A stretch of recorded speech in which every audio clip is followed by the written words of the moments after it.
A mental health disorder characterized by persistently depressed mood or loss of interest in activities causing significant impact on daily life।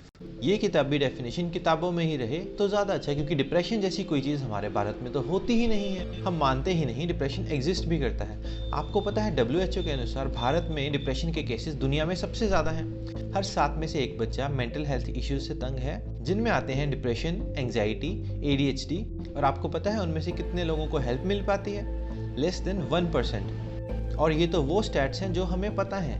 कितने ही होंगे जिनको खुद ही नहीं पता होगा कि डिप्रेशन होता क्या है। अगर आपका कोई बच्चा है, कोई छोटा भाई या बहन है, तो ये वीडियो आपके लिए है।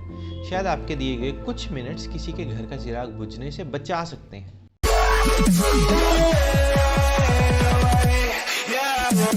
अब एक फैक्ट के साथ आगे बढ़ते हैं। अभी की दुनिया की सबसे बड़ी बीमारी कोरोना, इसने इस साल भारत में 1,49,000 लोगों की जान ली है। और आपको पता है सुसाइड से मरने वालों की गिनती कितनी है? 1,53,000, यानी कोरोना से ज़्यादा। तो कोरोना से ज़्यादा जान लेने वाली बीमारी के बारे में कोई बात क्यों नहीं करता? अगर मैं आपको बोलूं कि आपको इंजेक्शन लगना है तो आधे लोग तो ये सुन के घबरा जाएंगे, मना कर देंगे। उनको डर लगेगा उस छोटी सी सुई के दर्द से।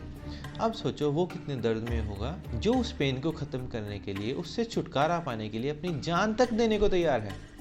मेरा एक दोस्त है, मैं उसका नाम तो नहीं लूँगा, लेकिन वो डिप्रेशन से तंग था और 6 महीने उसने थेरेपी ली है। तो जब मैंने उससे पूछा कि भाई डिप्रेशन होता क्या है, इसमें तेरे को क्या फील हुआ था, तो उसने जो चीज़ें बताई वो मैं आपको बताता हूँ। मेरा किसी काम में मन नहीं लगता था, कमरे से बाहर जाना अच्छा नहीं लगता था, किसी को कमरे में आने देना भी अच्छा नहीं लगता था, सबको गालियाँ देकर भगा देता था, रूम लॉक करके रज़ाई में पूरा दिन पड़ा रहता था, रोता रहता था, पैनिक अटैक्स आते थे, ना भूख लगती थी ना प्यास लगती थी। 6 दिन तो वॉशरूम भी यूज़ नहीं किया मैंने, और 13 दिन बाद खाना खाया था। घर पे होता तो शायद कोई खिला देता, पर फ्लैट में किसी को मैं घुसने ही नहीं दे रहा था। कई बार मन किया मर जाऊं, बार बार ट्राई भी किया, पर मौत से डर लगता था। एक दिन मन बना लिया बस चला ही जाऊं। खिड़की पे चाकू था रखा अपनी कलाई पर, जैसे ही मैं दबाने वाला था सामने शीशा था। उस टाइम अपनी शक्ल देख के खुद से डर गया मैं। मेरा मुंह लाल था, सांसें फूली हुई थी। तब पहली बार मुझे खुद से डर लगा। तब मेरे मन में आया मुझे अभी नहीं मरना है।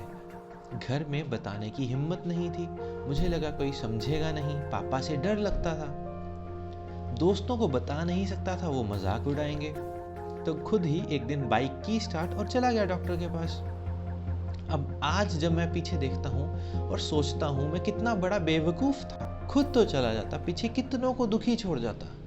अब ये तो एक 22 साल का एडल्ट था जो संभल गया, लेकिन सबका लक ऐसा नहीं होता। स्टडीज़ बताती हैं हर दिन इंडिया में 31 बच्चे सुसाइड करते हैं। 2018 में एक साल में 10,000 से ज़्यादा स्टूडेंट्स ने सुसाइड किया था, और ये रेट हर साल बढ़ रहा है। कारण हम समझना नहीं चाहते, क्योंकि किसी न किसी जगह वो कारण हम भी हैं। एक छोटी सी स्टोरी मैं आपको और सुनाऊंगा। एक बच्चा था जो स्कूल में पढ़ता था, उसकी क्लास में एक टॉपर भी था। अब हर तरह का कंपैरिजन उसी से किया जाता था, टीचर्स उसी की एग्जाम्पल देते थे, घर वाले उसी से कंपेयर करते थे। उसके इतने नंबर आ गए, आपके क्यों नहीं आए? इसने टॉप कर लिया, आपके नंबर कैसे कम आ गए?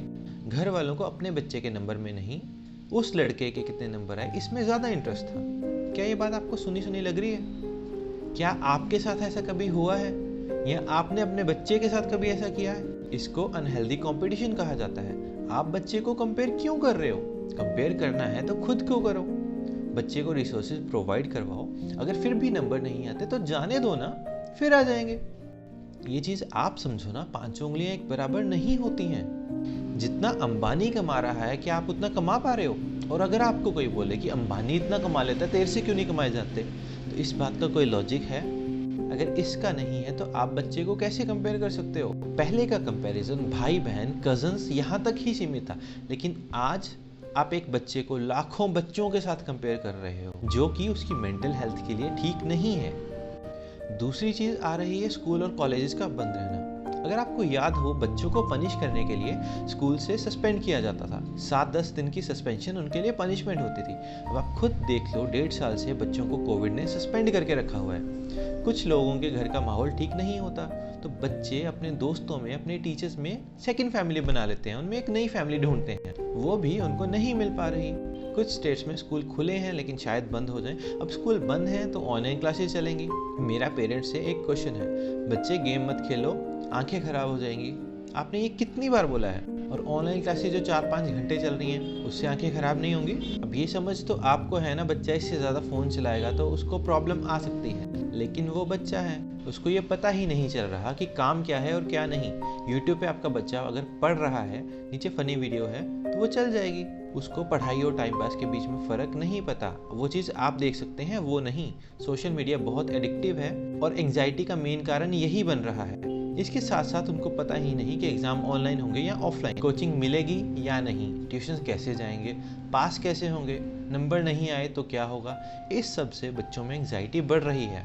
गुस्सा आना, बात ना मानना, रूम से बाहर ना आना, कम बोलना, मूडी हो जाना, मार्क्स एकदम से बुरे हो जाना, ओवर ईटिंग या खाना कम कर देना, ये सब मेंटल इलनेस के सिम्टम्स हैं, तो इनका आप ध्यान रखें। और आप ये अपने मन में बिठा लें कि मेंटल इलनेस कोई पागलपन नहीं है। पागल आप हैं अगर आपको ये पागलपन लगता है तो। बच्चे की कंडीशन को समझो, उसके दोस्त बनो। कुकर में दाल बनती देखी है? बच्चा ना दाल की तरह है, धीरे धीरे पकेगा। आग तेज कर दोगे तो दाल जल जाएगी। और कभी कुकर में ज़्यादा प्रेशर बढ़ा के तो देखो। अगर आपको बुखार हो तो डॉक्टर के पास जाते हो ना। कभी हड्डी टूट जाए तो उसके लिए स्पेशलिस्ट होता है, वही देखता है। वैसे ही मेंटल इलनेस के लिए भी स्पेशलिस्ट होते हैं। आपको चोट नहीं दिख रही, इसका मतलब ये नहीं प्रॉब्लम नहीं है। आई नो वीडियो बहुत लंबा हो गया है, बट इन द एंड मैं ये आपको ज़रूर बोलूँगा कि आप बच्चे को बच्चा समझे, खच्चर नहीं। वो आपका बोझ ढोने नहीं आया है। बच्चे से दोस्ती करो, लोग क्या कहेंगे इससे मत डरो। उस नन्ही सी जान का भी तो समझो, उसकी भी तो सुनो। अपनी प्रॉब्लम्स बच्चों को मत सुनाओ। आपकी और आपकी वाइफ की लड़ाई के बीच में बच्चे को मत पीसो। उसको अपना गहना समझो, संभाल के रखो, वो कोई ट्रॉफी नहीं है। मेंटल इश्यूज हैं, साइकेट्रिस्ट से कंसल्ट करो। ये बीमारी बुखार की तरह है, धीरे धीरे ठीक हो जाएगी। आपका बच्चा कोई पागल नहीं है, उसको बस थोड़ी सी हेल्प चाहिए। मेंटल इश्यूज के बारे में अवेयरनेस फैलाने के लिए ये वीडियो ज़्यादा से ज़्यादा शेयर करें। जिनको ज़रूरत है उन तक ये वीडियो पहुंचाएं, उनके पेरेंट्स तक ये मैसेज पहुंचाएं, उनको भी समझ आए कि मेंटल इश्यूज, मेंटल इलनेस क्या होती हैं और वो इसके लिए क्या कर सकते हैं और क्या उनको नहीं करना चाहिए। चलिए मिलते हैं नेक्स्ट वीडियो में। Till then stay healthy, stay safe. नमस्कार।